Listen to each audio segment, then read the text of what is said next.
right now on 5 on your side at 10. More than 1,000 Hyundais and Kias stolen this year in St. Louis. Car owners aren't the only target.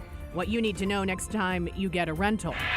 Temperatures have been average for August. Things are heating up for the weekend. How hot, plus when the storm chances return. But first, our top story tonight, a violent month. I've never seen it this bad. Homicides on the rise in the city. Now concerns in the area are at an all-time high.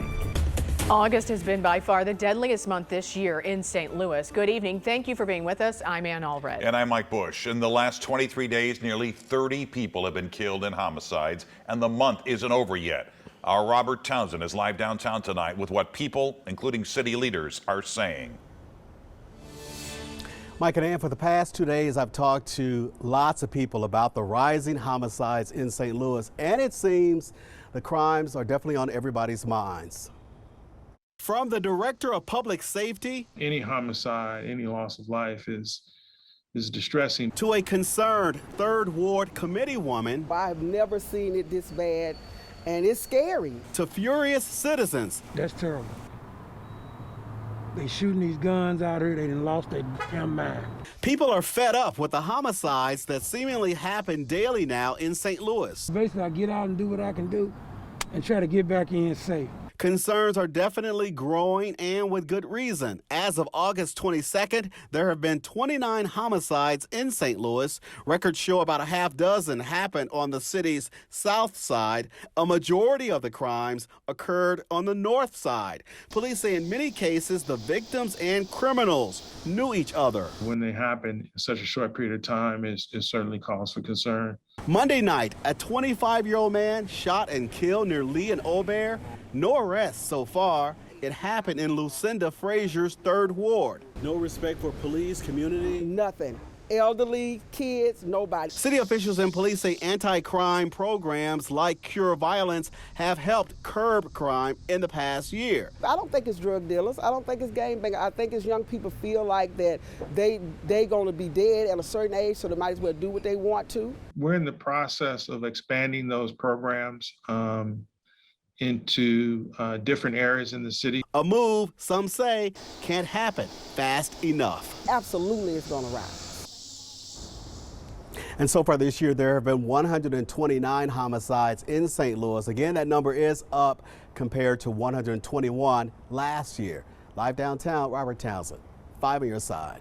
Tonight, one of 3 former St. Louis aldermen has entered a guilty plea to 3 federal corruption charges. John Collins Muhammad walked out of the federal courthouse earlier tonight after changing his plea. Earlier this summer, an FBI informant wore a wire while he paid cash bribes and gave gifts to Collins Muhammad. In exchange, the former alderman promised tax breaks for his business. Jeffrey Boyd and Lewis Reed are scheduled to appear in court Friday to plead guilty in the same scheme. Tonight, the votes are coming in for a special election to fill Boyd's seat in the city's 22nd ward. Boyd resigned after being charged in that federal bribery case. And with 58% of the vote, Nora Walker beat Tanya Finley McCaw to fill the remainder of Boyd's term. Tonight, St. Louis Mayor Tishaura Jones is weighing in on who should replace Lewis Reed as president of the Board of Aldermen. Just a few hours ago, she tweeted out her endorsement for Ward 15 Alderwoman Megan Green. She's running against Ward 7 Alderman Jack Coder. If elected, she would be the first woman to hold the post in the city's history. A special election takes place September 13th.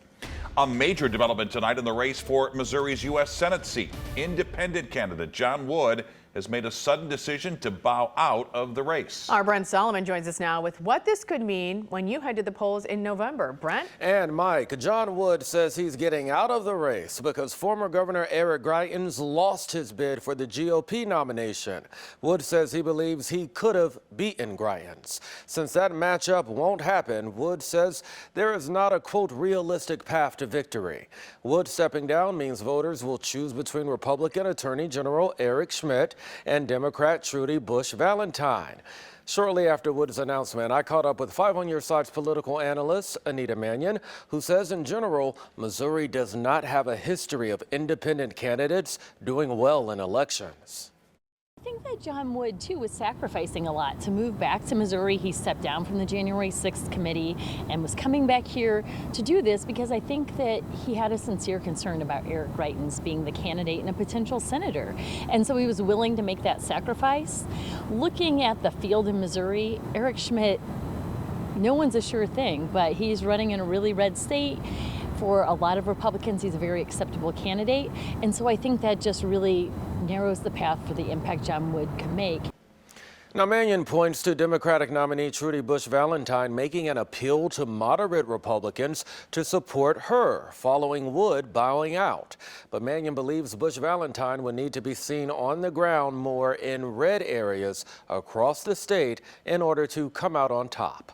Meantime, many Republicans have come out endorsing Eric Schmitt as the candidate of choice, but former Attorney General John Danforth, who advocated for John Wood, so far has not publicly supported Schmitt's bid. We'll keep an eye out. Tonight, an internet outage forced 10 Walmart stores in Missouri to close up shop early. Company officials did confirm to 5 on Your Side the Walmart off Telegraph and 255 was one of the affected stores. They tell us the stores cannot operate without internet access. They're working to get the service restored. Tonight, we're learning more about 2 construction workers found dead in Edwardsville. They've been identified as 22-year-old Cody Tanyas from Bethalto and 19-year-old Jack Funn from Edwardsville. They died after going into an underground manhole Friday night. An autopsy shows they likely died from asphyxiation and drowning. Well, it's been 2 weeks since East St. Louis city leaders announced a partnership with Lowe's to give out free drywall to victims of last month's historic flooding. Tonight, those residents want to know where those donations are. Our Pepper Baker joins us now with how the distribution process will work. Pepper? And Mike, yes, we can all imagine flood victims are dealing with a lot of costs to cover everything they've lost. Well, Lowe's donations to the city was a sign of hope for the residents. And rest assured, they will get the supplies soon. It was severe damage. I had 15 inches of water, so let's just say 1.5 feet. Glenda Merriweather is still cleaning out her home on Terrace Drive, which is one of the East St. Louis neighborhoods hit the hardest during July's flood. And we cleared it right out. Took the walls out, furniture out. The city did a great job on picking it up. Volunteers from Christian Aid Ministries helped with that process. 2 weeks ago, the city partnered with Lowe's to donate drywall to victims. But they wanted to wait till all the homes have dried out to start passing it out. Everybody didn't clean their house at the same time. So the people who came right in and did that, our homes are dried out. The drywall is all here. It's all in a secure location. Wyvetta Granger with Community Lifeline Resource Center is holding the 500 sheets of drywall Lowe's donated, along with plywood, insulation, and tools. We were told that it would be best to wait until right about the last week of August so that all the houses are surely dried out before we start releasing the drywall. Her staff is working to collect data from flood victims and the volunteers to see how much drywall is needed per household. And they will have to have the truck to transport their drywall. They're going to have someone to help lift their drywall because if it's broken, it's not always good. So we want to just let residents know we're doing everything we can to make this a smooth process. There will be a pickup process during the last week of August, and Granger will announce the date and times on the Community Lifeline's website. And I'm just asking the community to be patient with us. I promise you that every sheet of drywall, every piece of installation will get back to the residents that need it most. Now, Granger says they're looking to start the pickup process next Wednesday and Saturday, and it will be ticketed so people can sign up on the Community Lifeline website or call the Resource Center. In Missouri, FEMA has set up disaster recovery centers for flooding victims. For more information, just text the word HELP to 314-425-5355. Controversy tonight in one Missouri school district. Hey, queer folks are under attack. What do we do? Stand up, fight back. Protesters gathered outside Kickapoo High School in Springfield. They're upset over the principal ordering teachers to remove gay pride flags from their classrooms. The board says the principal was following district policy. Protesters say they want that policy changed. As a pillar of the queer community, I just felt it was my responsibility to do something about this injustice and speak up for the students who go to school in a hostile environment. The district released a statement saying the policy is essential in order to prevent disruptions to the learning environment and to ensure the focus in the classroom remains on academics. Friday marks 1 year since a bombing at the Kabul airport killed 13 American service members, including Marine Lance Corporal Jared Schmitz from Wentzville. Tonight, we are hearing from his father, Mark Schmitz. He tells 5 on Your Side it's been a very tough year, but it's the support from the community that helps to keep him going. Schmitz has created a nonprofit called Freedom 13. The goal is to build 13 houses in Robertsville, Missouri to serve as a retreat for veterans. I can feel his strength behind me, kicking me in the rear end every morning to get up and make a difference. It's our therapy, my therapy in particular. It's my reason for waking up every morning. Schmitz plans to go to Daytona this weekend for NASCAR's Xfinity Race Series. There is a car wrapped in honor of Jared and their organization, Freedom 13. They basically told me I'm going to be on the hook for a lot of this stuff. They don't take any responsibility. He doesn't own a Hyundai or Kia, but he became one of the many victims of the recent car theft spree. Tonight, his warning for the next time you rent a car. Absolved from audits? Tonight, our Verified team debunks a claim Congress gave itself an IRS escape clause. This week around St. Louis, very dry with seasonal temperatures for August. Any storm chances for the weekend? I'll time out the chances. New video tonight of a thief caught on camera stealing 9 catalytic converters. This happened during the overnight hours this weekend at the Dobbs Tire and Auto in High Ridge. Company spokesperson tells 5 on Your Side the thief stole from a scrap metal pile from the corporate headquarters side of the building. They've also had thieves steal catalytic converters off customers' cars parked overnight on the lot. New tonight, the explosion of Hyundai and Kia thefts is now hitting more than just car owners. It's also affecting people who rent them. The I-Team's Christine Byers tells us what happened to one man who recently rented a car only to find himself in the middle of the theft epidemic. How can they do this in good conscience? Rich O'Hearn wants to know why some companies It's a problem. are still renting Hyundais and Kias, even though some makes and models are being stolen at alarming rates across the country. All these rental car companies are aware of this issue. But O'Hearn says he wasn't until it happened to him. I parked it down here to go to the baseball game on Thursday afternoon, and I came back after the game, and it was broken into and undrivable. How long did you have this car? I had it just over 24 hours. Police say thieves are stealing some Hyundais and Kias because they don't have electronic security devices called engine immobilizers. The Hyundai Elantra that Rich rented from Enterprise had the technology, but the thieves didn't know that until after they broke the back window and stripped the ignition to try and start it. They basically told me I'm going to be on the hook for a lot of this stuff. They don't take any responsibility. O'Hearn said he didn't opt for the additional insurance Enterprise offered him, and his deductible is $1,000. Most people, I do think, decline all the coverages anyway. In St. Louis alone, more than 1,200 Hyundais and Kias have been stolen so far this year, but car rental companies are still offering them to customers. I think they ought to be, at least on these type of cars, warning people that, hey, this is what we have for a car. There's a high risk that it could be broken into or stolen. I just want these rental car companies to make people aware of this issue, because people are coming into town. If they don't know about this issue, which I really didn't, then, this happens, then you're out of pocket for an extra expense or whatnot, for whether it's insurance rates or deductibles or who knows what else, you know what I mean? Inconvenience. For the I-Team, Christine Byers, 5 on Your Side. Enterprise responded to 5 on Your Side about 30 minutes ago. The statement reads in part, "We are supportive of working with local leaders and authorities in promoting efforts that ultimately protect our customers from falling victim to crime and theft." We have not heard back from Avis, Budget, and Hertz about their policies. Another warning for Hyundai and Kia owners tonight. Don't park your SUV in your garage. More than 245,000 Hyundai Palisades and 36,000 Kia Tellurides have been recalled because of a fire risk. Transportation officials say these cars should be parked away from your home and buildings until they can be repaired.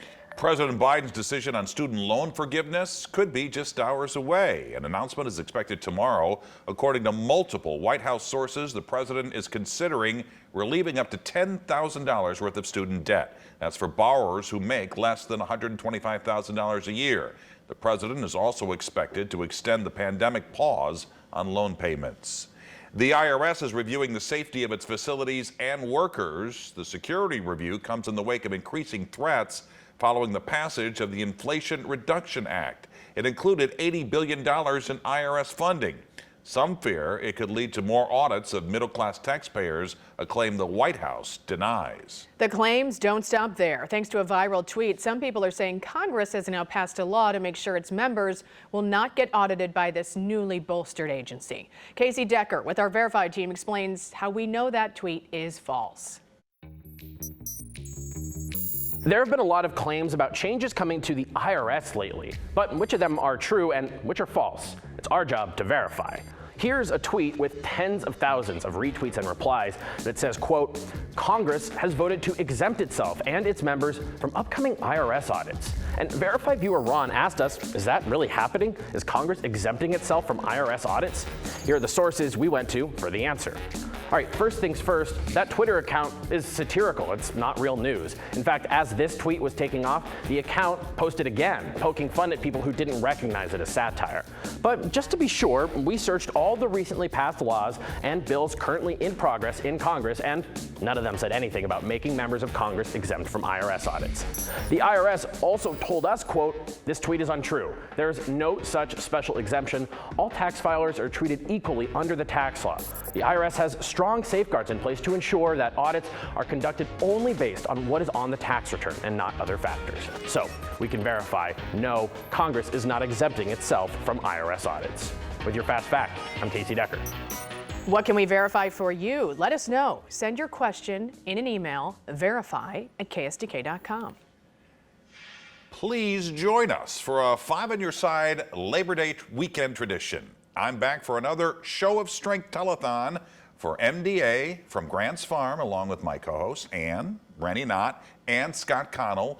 It's going to air Sunday, September 4th from 8 until 10 p.m.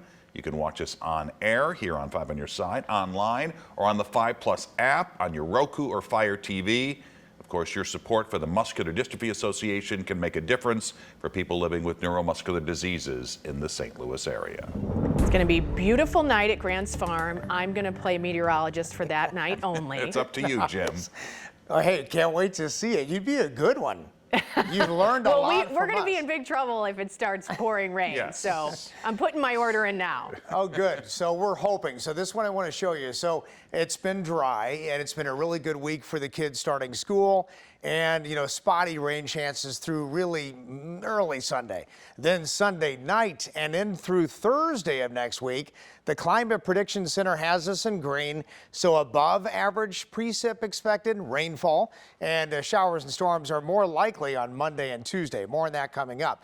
But great flying weather right now, 74 degrees. And then what we had today was a beautiful afternoon, 86 for that high, 67 for that overnight low, 88, 68 are the averages. And of course, no rainfall today and just a few of those puffy cumulus clouds. 73 right now, 68% on that humidity. Dew point has gone up just a little bit. It does that at night. It goes up slightly and then back down in the afternoon tomorrow. So it is going to be a beautiful night tonight. Just river fog is possible. About 65 in St. Louis, upper 50s to low 60s outside of the city.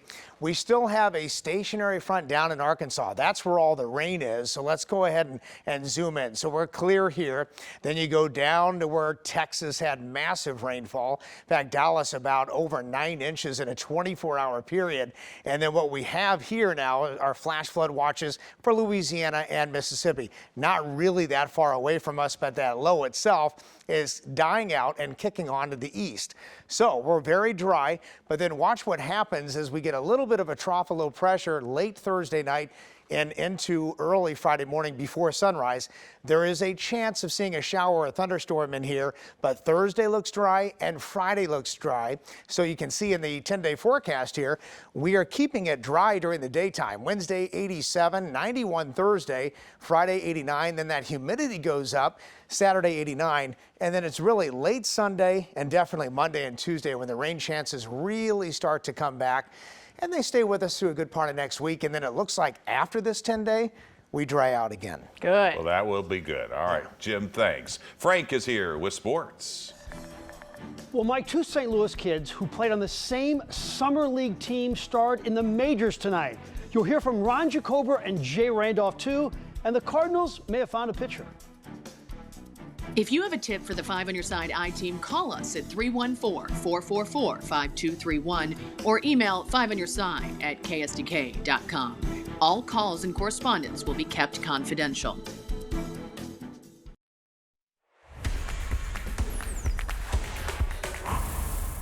One of the mysteries in the Cardinal organization is pitcher Jake Woodford. He was really good down the stretch last year. He had a low ERA in AAA and the majors this season, and they've had pitching issues, and yet he hasn't gotten much of a chance. He did tonight in Chicago. It helped he got some offensive support. Fourth inning, Nolan Arenado, 397 feet, number 26, and it's 1-0 Cardinals. Same inning, Tyler O'Neill, 385 feet, a 2-run shot, number 8, 3-0 Cardinals. And this Brendan Donovan is the best thing to come from Memphis since Dry Rub Barbecue. 2 more scored. You realize that Donovan is hitting .444 this month? Albert says, you know, this kid, if he hits like this, I can probably rest a game.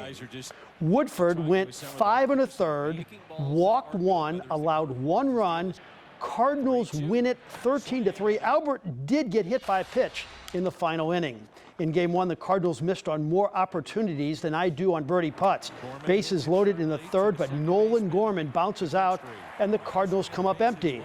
The Cubs came right back, and they scored. And then the Cardinals had runners at the corners in the 7th, but couldn't cash in. Nolan Arenado pops out. It ends the threat. Cubs win the opener 2-0. So without a doubt, the story of the summer is the renaissance of that man, Albert Pujols. Today, I got together with 2 KSDK legends for their take on the great number 5. It takes my breath away. I can't imagine. When I saw him early this season, I thought this is going to be a long year. The guy can't catch up with a fastball, and his body is failing him. I'm astonished with what he's doing.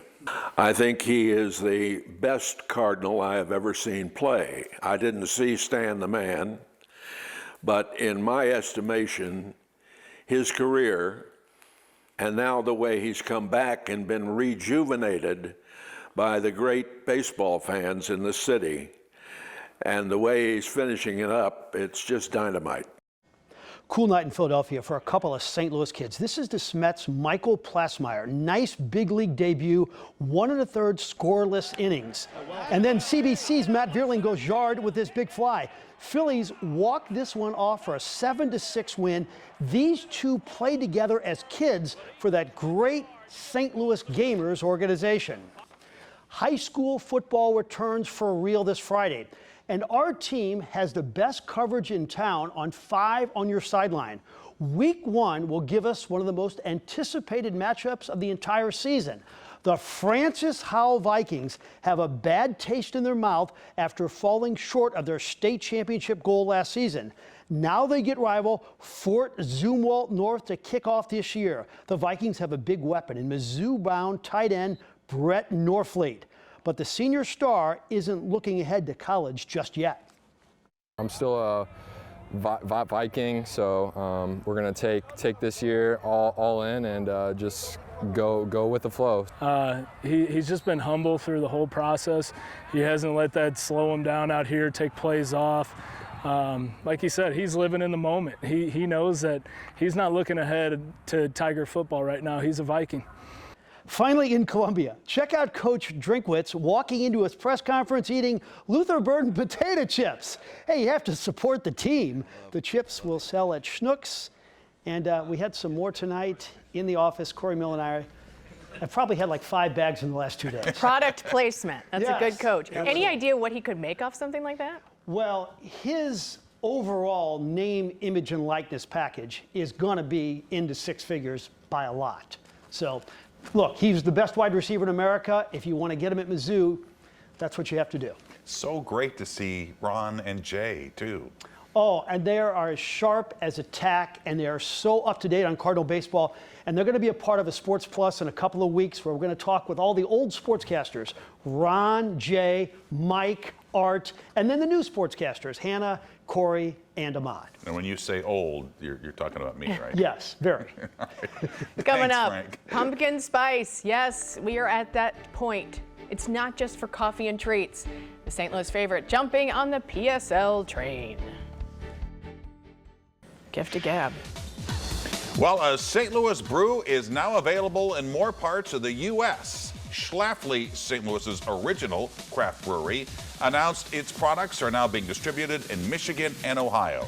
This means Schlafly is now available in 16 states and Washington, D.C. Tonight, American Girl is out with a new doll. Meet Claudie Wells. The fictional 9-year-old girl grew up in the 1920s during the Harlem Renaissance. The Claudie collection, just one doll, will run you $241. And Build-A-Bear is spicing up its collection for fall. Get this, the St. Louis-based company revealed its new pumpkin spice bears. The stuffed animals can be styled in fall clothing and accessories, including a pumpkin spice latte. The bear can also get a pumpkin spice scent. I think if 5 on your side had smell-o-vision, we would have pumpkin spice newscasts. Yes, it's controversial, the pumpkin spice now. Good night.